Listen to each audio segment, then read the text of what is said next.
Ninguém duvida que panela de pressão elétrica é uma mão na roda. No passado a gente fez um guia explicando melhor as opções, mas hoje o que eu quero te responder nesse vídeo é: a panela Electrolux PCC20 é boa? Quais são os pontos fortes e fracos desse modelo? O André e eu nos arriscamos em algumas receitas, de feijão a carne de panela, para poder responder essa pergunta para vocês. E lembra que aqui na descrição tem o link para comprar essa panela elétrica. E pode baixar também o comparador Escolha Segura, que está disponível para Android e também como extensão para Google Chrome. Corre lá se gostou e bora botar pressão, falar da panela de pressão.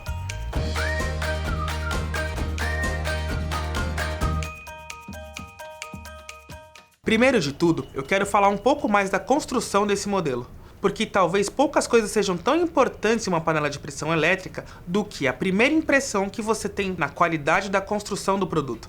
Afinal, por aqui, segurança talvez seja uma das primeiras palavras que vem à cabeça. Felizmente, a Electrolux traz um conjunto que passa confiança do qual você não precisa se preocupar. Tudo bem que, de uma maneira geral, esses modelos mais completos compartilham isso, então não chega a ser um grande diferencial. Na parte externa, o material inox que envolve a panela poderia ser um pouco mais grosso, já que por ser meramente estético, é bem fácil de alguma batida fraca na lateral deixar o produto marcado, apesar de não interferir em seu funcionamento. O restante é basicamente tudo feito em plástico, só que numa construção bastante rígida. Passa a impressão de material bem sólido, e que ainda assim consegue ser limpo com uma certa facilidade. Aliás, ainda sobre a limpeza, é bom ver que por aqui, a maior parte do que fica sujo na tampa consegue ser retirado para que a lavagem possa ser realizada sem que algum material fique preso à panela.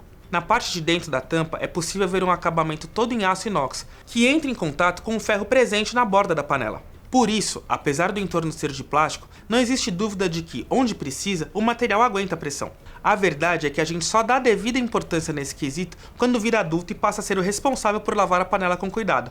Para fechar, a faixa interna de silicone que ainda ajuda na vedação e a válvula de pressão podem ser retiradas e colocadas de volta sem muito esforço, o que é muito bom. E o manual de instruções explica direitinho passo a passo. A parte interna não ficou suja em nenhum dos nossos testes, e o recipiente interno que leva a comida tem uma curva na borda que protege justamente contra qualquer tipo de vazamento, e é fácil de remover. Se um acidente derrubar algum alimento ou líquido ali, um pano úmido deve dar conta do recado. Só lembre de deixar secar completamente antes de usar. Apesar de ser grande e um tanto pesada, é bem provável que você não queira deixar na pia ou bancada de forma definitiva, afinal ela ocupará bastante espaço. Por isso, é interessante ver que ela tem um cabo de 10 amperes, aquele modelo mais fino e compatível com qualquer tomada, que pode ser removido e facilita bastante na hora de você guardá-lo no armário. Nos testes deu para perceber que as medidas internas da panela não bateram com alguns medidores que usamos, e nem mesmo com o próprio copo que acompanha a panela. Por isso, use apenas como uma referência, porque na verdade não dá para usar de maneira precisa. Outro ponto de atenção é na capacidade total de uso. Sempre lembramos para não considerar os 6 litros informados pela fabricante, porque quando a medição foi feita pudemos perceber que fica próximo de 5,5 litros, que obviamente não podem ser usados em sua totalidade. Então, na prática, a capacidade real para você fazer qualquer tipo de preparo fica perto dos 3,5 litros, já que, de acordo com o limite operacional da panela, ela não deve passar dos 3/5 da capacidade total. O único ponto que poderia melhorar, e que acaba sendo bastante comum em eletroportáteis, é a qualidade do material antiaderente da panela, onde já foi possível observar alguns locais em que o produto perdeu um pouco do acabamento, mesmo usando por pouco tempo. Não se destaca como algo ruim, mas seria interessante ver as fabricantes começarem a levar isso mais em conta para que o produto possa durar e não tenha o seu funcionamento comprometido. Não à toa, a Electrolux inclui 2 pegadores de plástico para você mexer na panela sem danificar o produto, porque se você usar outros materiais, vai ter algum problema com a panela. E não esquece de se inscrever aqui no canal, porque é muito importante para nós e ajuda a trazer mais conteúdo por aqui. Sabe que mais de 70% das pessoas que passam pelos nossos vídeos não são inscritas? Então clica aqui e, se quiser, aperte o sininho para sempre receber na hora quando um vídeo novo chegar por aqui. Eu também preciso falar sobre o preparo dos produtos. Como esse modelo aqui está entre os mais completos, temos a vantagem de ter um total de 15 receitas já configuradas, ou seja, a panela basicamente faz tudo para você, controlando desde o tempo até o nível de pressão necessário para o preparo do alimento. A maior vantagem desse tipo de uso é, sem dúvida, a praticidade, até porque é comum repetirmos o preparo do mesmo alimento diversas vezes, como é o caso de um feijãozinho topzera. A outra vantagem é o preparo consistente, já que tudo é controlado automaticamente através de sensores de pressão e temperatura, que sempre deixam o interior da panela exatamente com a mesma condição de funcionamento em todos os preparos. No caso da tampa, por exemplo, ela precisa estar completamente fechada para que a panela possa iniciar o aquecimento e também é travada acima dos 93 graus, tudo com a ajuda de mais sensores. Por falar em feijão, uma das curiosidades que eu tinha é se dava para reproduzir o meu jeito de fazer a receita numa panela elétrica. E a boa notícia é que sim! E quem ajuda muito nisso é o modo de refoga, que, apesar de não atingir uma temperatura muito alta, se você quiser refogar algum tempero, por exemplo, com a tampa aberta, oferece um preparo constante. E esse preparo é assim: depois de cozinhar o feijão por 30 minutos, que é a sugestão da própria panela, mas eu confesso ter precisado de uns 10 minutinhos a mais, eu faço uma refoga com alho, cebola e alguns grãos de feijão, para garantir aquele caldo mais grosso e bem temperado. Então eu tiro todo o conteúdo da panela, coloco os temperos, um fio de azeite e acrescento o feijão em etapas. Primeiro, eu amasso alguns grãos e misturo com um pouco da água e os temperos até engrossar, e aí coloco o feijão e o caldo. O modo de refoga vem com uma programação de 30 minutos, que é o suficiente para apurar o feijão.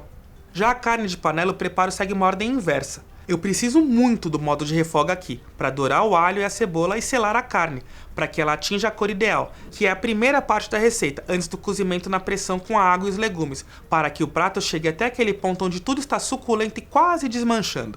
E a panela da Electrolux faz isso muito bem, ou seja, aprovada nos nossos testes. Nesse momento do preparo, ela também não deixa a desejar, praticamente sem esquentar a tampa na parte externa.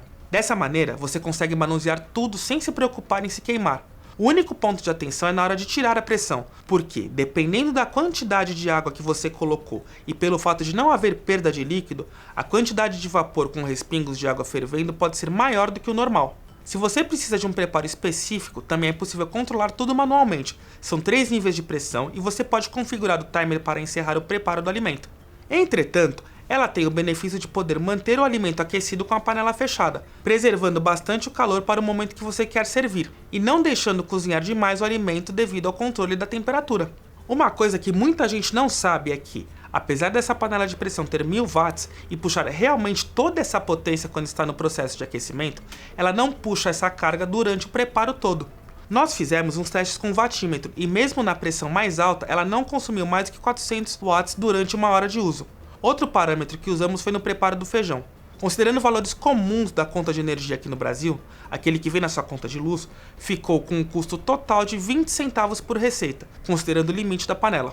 Esse modelo ainda oferece uma funcionalidade muito interessante, em que você pode colocar um timer de até 24 horas para o produto começar a efetuar o preparo. Dessa maneira, você consegue sair cedo de casa e voltar com a comida pronta a qualquer hora do dia.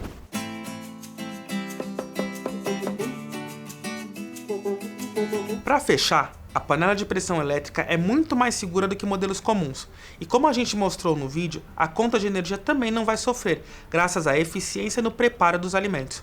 A única diferença no tempo de preparo para os alimentos convencionais é que modelos elétricos precisam de mais tempo para pegar pressão, que podem chegar em até 15 minutos, mas nos nossos testes foi de 9 minutos. Fora isso, o restante é exatamente igual, ainda com a vantagem de não perder água durante o preparo e de ser extremamente silenciosa. Resumindo, a Electrolux conseguiu trazer para o mercado uma panela de pressão elétrica que atende bem qualquer tipo de necessidade do consumidor e que tem a nossa indicação de compra por ser um produto que passa a segurança necessária e tem um nível de acabamento e funcionalidades bastante competitivos quando colocamos de frente com a concorrência. Poxa, é o tipo de item que eu vou acabar adotando no meu dia a dia, para nunca mais errar uma receitinha. Gostou da PCC20 da Electrolux? Deixa um comentário aí pra gente e aproveita para se inscrever no canal e não perder nenhum vídeo de eletrodomésticos e tecnologia, que a gente publica praticamente todo dia. Um abraço e até mais!